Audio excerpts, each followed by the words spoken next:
¿Qué quieres, Jacob? Tengo un viaje importante, estaré fuera un tiempo. Después vendré y la recogeré, te lo prometo. Vete o dispararé. A ti y a la niña, si hace falta. Llévatela.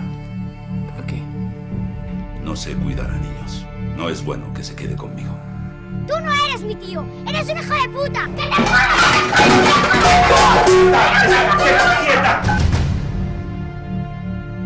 Yo fui general soviético del ejército de tierra y trabajé para la KGB. ¡Vete! ¡Vete!